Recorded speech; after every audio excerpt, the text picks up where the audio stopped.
ಗಣೇಶ್, ಆ ಮನೆ ಬಳಿ ಯಾರೂ ಹೋಗೋದಿಲ್ಲ ಅಂತೆ. ಹೌದು, ರಾತ್ರಿಯಲ್ಲಿ ಬೆಳಕು ಕಾಣಿಸುತ್ತೆ ಅಂತಾರೆ. ನಾವು ಹೋಗಿ ನೋಡೋಣವಾ? ಬೇಡಪ್ಪ, ಆದ್ರೂ ಇಬ್ಬರು ಕುತೂಹಲ ಇದೆ. ಗ್ರಾಮದ ಅಜ್ಜಿಯ ಮನೆಗೆ ಹೋಗುತ್ತಾರೆ.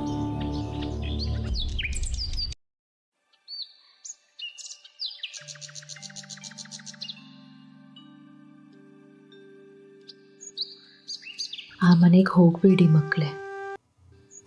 ಯಾಕೆ ಅಜ್ಜಿ? ಬಹಳ ವರ್ಷಗಳ ಹಿಂದೆ ಅಲ್ಲಿ ಒಬ್ಬ ವ್ಯಕ್ತಿ ಒಬ್ಬನೇ ವಾಸ ಮಾಡ್ತಿದ್ದ. ಮತ್ತೆ ಒಂದ್ ರಾತ್ರಿ ಅವನು ಕಾಣೆಯಾದ. ಸಂಜೆ ಆಗುತ್ತದೆ. ಇಬ್ಬರು ಟಾರ್ಚ್ ಹಿಡಿದು ಆ ಮನೆ ಕಡೆ ನಡೆಯುತ್ತಾರೆ. ಇನ್ನೂ ಹಿಂದಿರುಗೋಣ. ಇಷ್ಟು ಬಂದಿದ್ವಿ, ನೋಡ್ಕೊಂಡು ಹೋಗೋಣ. ಹಳೆಯ ಬಾಗಿಲು. ಗಾಳಿ ಬೀಸುತ್ತಿತ್ತು. ಮರದ ನೆರಳುಗಳು ಅಲುಗಾಡುತ್ತಿವೆ. ನೋಡು, ಬಾಗ್ಲು ಸ್ವಲ್ಪ ತೆರೆದಿದೆ. ಒಳಗೆ ಹೋಗೋಣ. ಮನೆಯೊಳಗೆ ಧೂಳು. ಒಂದು ಕುರ್ಚಿ ಮಾತ್ರ ಮಧ್ಯದಲ್ಲಿ. ಇಲ್ಲಿ ಯಾರೂ ಇಲ್ಲ ಅನ್ಸುತ್ತೆ. ಯಾರಲ್ಲಿ? ಒಂದು ನಿಧಾನವಾದ ಧ್ವನಿ ಕೇಳಿಸುತ್ತದೆ. ಯಾಕೆ ಬಂದಿದ್ದೀರಾ? ರಮೇಶ್, ಹೊರಗೆ ಹೋಗೋಣ. ಯಾರು ನೀವು?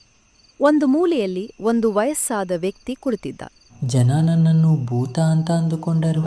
ಅವರು ಅರ್ಥ ಮಾಡಿಕೊಳ್ಳುತ್ತಾರೆ. ಭಯ ಅಲ್ಲ, ಏಕಾಂತ. ನಾವು ಊರಿಗೆ ಕರ್ಕೊಂಡು ಹೋಗ್ತೀವಿ. ಜವಾ, ಇನ್ನು ನೀವು ಒಬ್ಬರಲ್ಲ. ಗ್ರಾಮದವರು ಆಶ್ಚರ್ಯಪಡುತ್ತಾರೆ. ನೋಡಿ, ಭಯಕ್ಕಿಂತ ಸತ್ಯ ದೊಡ್ಡದು.